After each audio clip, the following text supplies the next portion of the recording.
Bom, galera, vamos continuar. Agora falando sobre os acádios, então. Como eu comentei, né, no vídeo anterior, eles habitaram, então, essa região mais ou menos entre os anos 2400 a 2000 a.C., tá? Diferentemente dos sumérios, que tinham lá os seus problemas, as suas desavenças políticas, religiosas, enfim, né, que cada um tinha uma estrutura diferente, os acádios, eles vão aproveitar essa situação, né, essas desavenças, para que então eles possam invadir o território dos sumérios, tá bom? E eles vão conseguir? Sim, eles vão conseguir. Eles vão conseguir. Na verdade, o que vai acontecer é o seguinte: o rei Sargão I, nossa professora, que nome esquisito, né? Sargão, o rei Sargão I, ele vai ser o responsável, ele era um rei, né, do povo acádio, dos acadianos. Ele vai conseguir unificar a região da Mesopotâmia. Ele vai então reunir todos os territórios e transformá-lo em um só, no reino acadiano, governado por ele, tá? Como é que isso vai acontecer? Através de confrontos, de batalhas, né?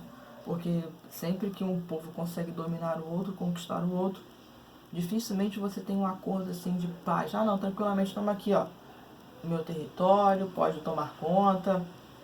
Na história, dificilmente isso acontece, isso aconteceu. Sempre você vai ter algum conflito, alguma coisa, né, de disputa por esse território, por qualquer coisa, tá?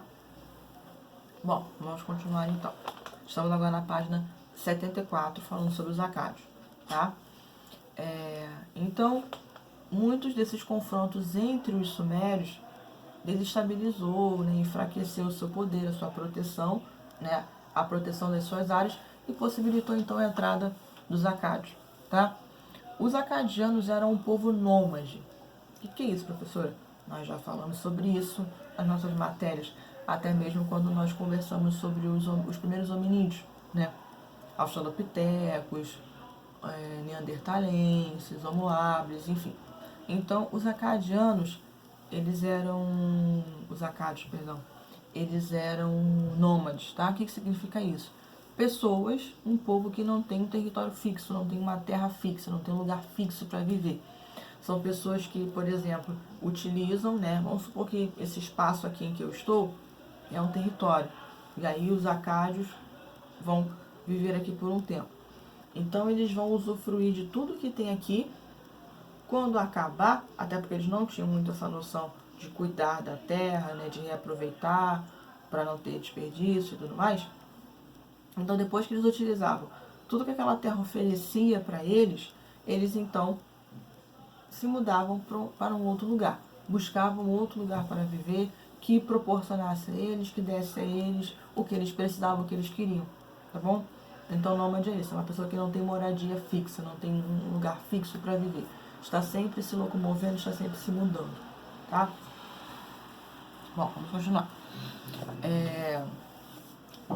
No livro de vocês também, ele fala acádios ou acadianos. Então, agora há pouco eu me corrigi, achando que estava errado, mas não.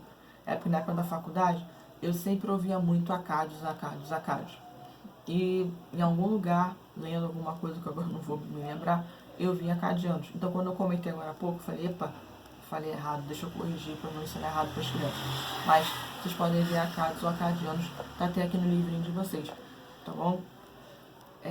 Bom, então vamos continuar. Os acádios, eles vão vir da região que hoje é a Síria, país chamado Síria, também ali naquela regiãozinha do Oriente Médio, tá? Então eles vão vir lá da Síria.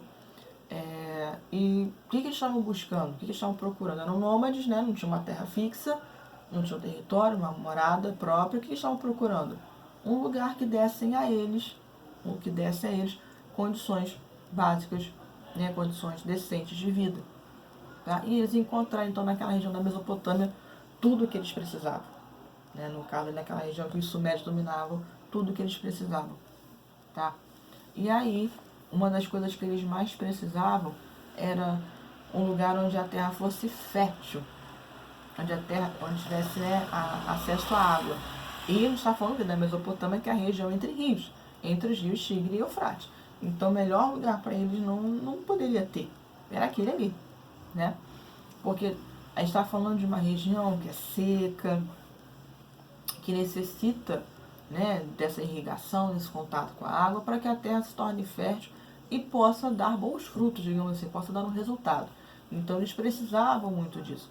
Então eles precisavam encontrar um lugar que eles tivessem como se instalar, mas principalmente terra fértil e água também, tá bom? Bom, então como eu estava falando, o rei Sargão I, né, esse nome esquisitinho, ele vai unificar toda essa região da Suméria barra da Mesopotâmia, ok? E aí, como é que vai ser isso? Vai ser através de uma invasão, tá? Ele vai montar um grande exército, até que na página 74 tem um busto, perdão, né, a cabeça do rei Sargão, tá? Aqui só não fala onde que se encontra, né, essa cabeça dele. Mas muitos dessas estátuas, monumentos, objetos, enfim, que remetem a vários povos da antiguidade, você encontra muitas das coisas até no Museu do Louvre, tá? Lá em Paris, lá na França. Ali é um lugar que você encontra muita coisa mesmo. Até legal depois, me lembre se vocês colocar para vocês, o link, porque você pode fazer um tour online, né? Você pode, pelo site do Museu do Louvre, você visitar, todo ele. E é muito bacana, é uma experiência muito legal. Para quem ainda não teve oportunidade, como eu, de ir até ele mesmo, né, pessoalmente, conhecê-lo, aí vocês podem fazer esse tour online, que tem muita coisa bacana, muita coisa bonita, tá? E tem muita coisa assim na antiguidade também, tá bom? Então vamos lá. Então, era uma coisa comum que a gente vai estar vendo nessa parte da antiguidade, de povos da antiguidade, era muito comum esses povos invadirem outros territórios em busca de poder, em busca de mais terras, de aumentar, de ampliar o seu território e, consequentemente, ampliar o seu poder. Então, na antiguidade, isso vai ser uma coisa assim típica, normal, ok? Então, por isso que essa galera sempre estava se preparando e tentando proteger o seu território para que nada nem ninguém pudesse invadir, tá? Mas por conta daquilo que eu já falei algumas vezes com vocês, dessa desestabilidade entre as cidades-estados sumérios, isso vai acabar facilitando a entrada dos acadianos, tá? E aí, tem até aqui, ó, na página 74, da partezinha que fala dos acádios, no primeiro, segundo e no terceiro parágrafo, tá bom? Como era comum na antiguidade, os constantes movimentos de invasão de outros povos afetaram o período da dominação acadiana. Os próprios acadianos invadiram a Suméria. Mesmo com a centralização do poder em um Estado unificado, os acadianos dependiam da força das suas cidades-estados, que antes eram sumerianos, para resistir principalmente à invasão de um povo chamado Guts, que vinham de um país que nós chamamos atualmente de Armênia, tá? Apenas a cidade de Ur resistiu, vencendo os Guts, e o que fortaleceu a cidade muito mesmo. Por volta do ano 2000 a.C., o Império Acadiano perdeu toda a sua hegemonia, todo o seu poder, né, de cidades-estados e tudo mais, e aí teve início uma nova etapa na vida dos acadianos, que a gente vai chamar de Primeiro Império Babilônico. Então aquelas cidadezinhas de Ur, Uruk e Lagash, elas acabaram sendo dominadas por esse povo chamado Guts, tá bom? Que vieram do que hoje são a Armênia. A Armênia, se não me falha a memória, é um país da Europa, mas eu vou pesquisar e vou depois falar pra vocês, tá bom? Se eu também não falar, me cobre, mas se não me falha a memória, é um país da Europa, tá?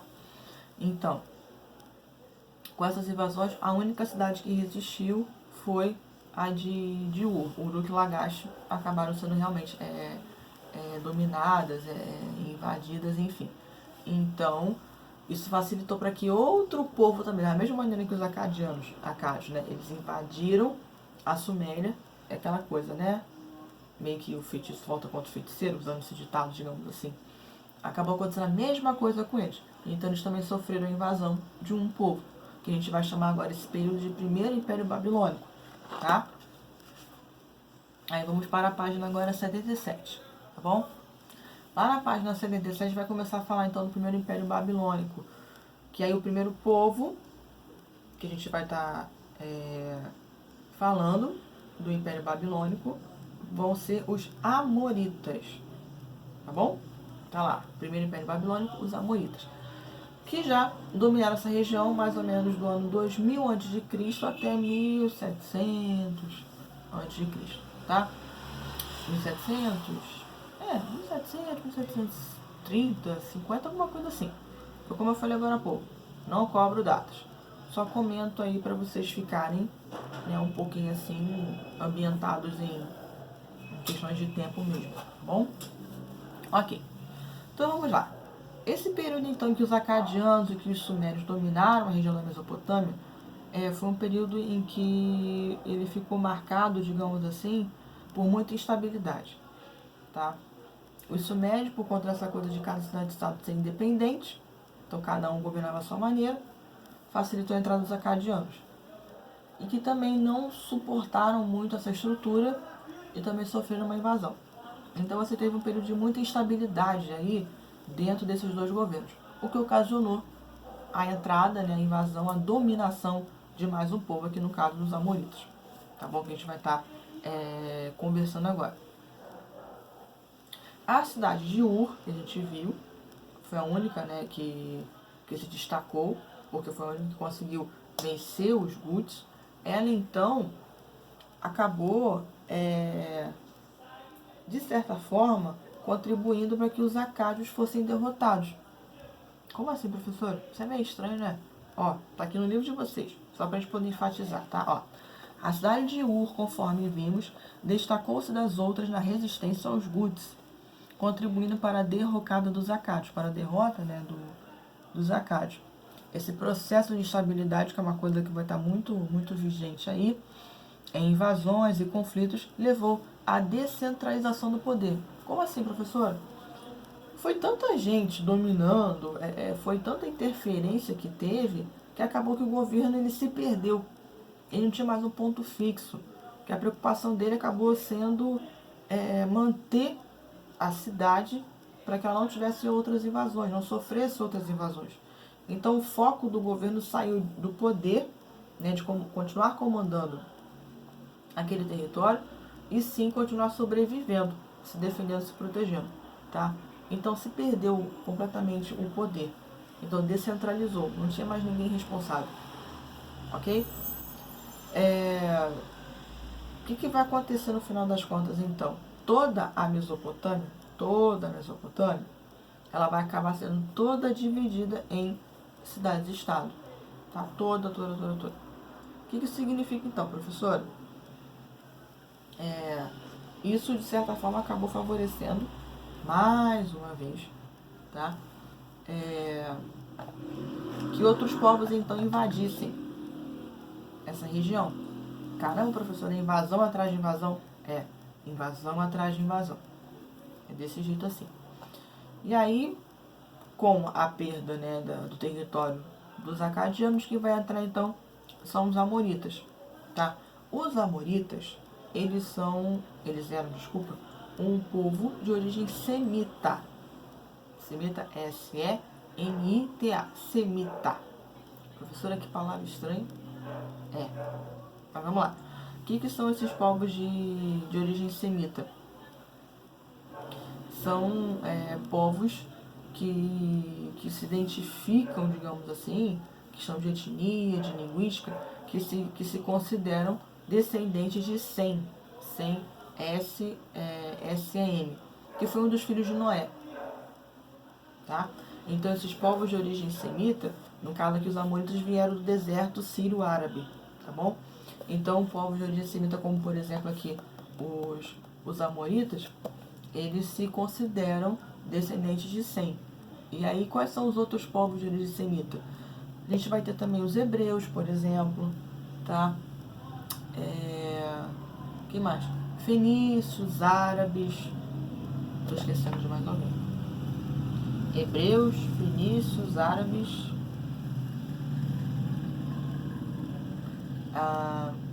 assírios, e tem um outro agora que eu não vou lembrar. Deixa eu ver se o livro de vocês tem. Aqui, ó.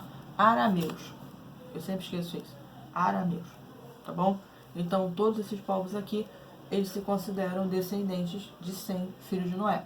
Tá?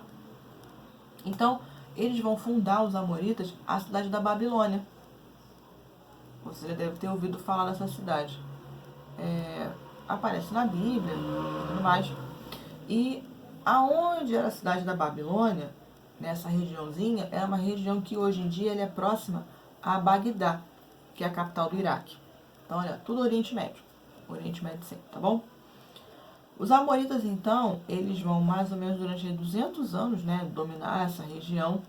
E eles vão ser também chamados de babilônios. É mais fácil a gente chamar os amoritas de babilônios do que de amoritas mesmo, tá bom? Eu tô falando muito amoritas porque normalmente a gente não usa muito essa expressão. A gente acaba chamando mais eles de babilônios mesmo, tá?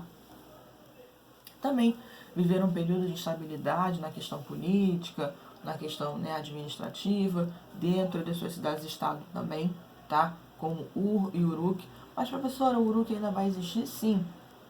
O que acontece, ela não vai perder esse nome, essa característica, esse nome de Uruk. A diferença é que ela agora, né, quando eu falo assim agora, o período que nós estamos estudando, a diferença é que agora ela vai ser uma cidade que está numa totalidade que tudo é Mesopotâmia e que passou a ser agora Império Babilônico, tá? Então não é mais uma cidade que pertencia aos Sumérios. Ela passou para as mãos dos acadianos, que passou para a mão dos amonitas e se transformou então no Império Babilônico, tá bom? Então vamos continuar. Uma outra coisa que é bem legal do Império Babilônico, do primeiro Império Babilônico, é um rei que eles vão ter chamado Hammurabi. E esse camarada ele vai criar o Código de Hammurabi. O Código de Hammurabi ele era as leis, né? Era o conjunto de leis da população do Império Babilônio. Aí, aqui na página 78, que começa na página 77, tá? Falar sobre o Império Babilônio. E vamos para a 78. Já ouviram falar de uma expressão assim, olho por olho, dente por dente, que chamam de lei de talião, né? O Hammurabi, ele vai criar esse código de leis em que era mais ou menos pautado nisso aí. Olho por olho, dente por dente. Então, se a pessoa fez alguma coisa com você, você vai se vingar fazendo a mesma coisa com ela, tá? E o código de Hammurabi, ele realmente, ele cumpria isso aí. No livro de vocês tem aqui alguns pontos do código que eu vou ler para vocês, mas depois vocês leiam também de novo, tá bom? Olha só, olha aqui 3 exemplos de penas que eram aplicadas e que estavam no código de Hammurabi para quem cometesse algum crime, fizesse alguma coisa indevida, tá?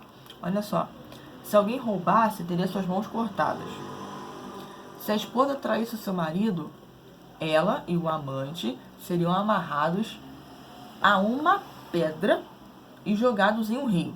Mas isso não se aplicava no caso do marido trair a esposa. Enfim. Se um arquiteto construísse alguma casa, um templo, enfim, né, qualquer coisa, e essa casa desabasse e morresse o dono dessa casa, o arquiteto seria condenado à morte. Então, tipo assim, o cara construiu algum prédio, desabou, morreu alguém.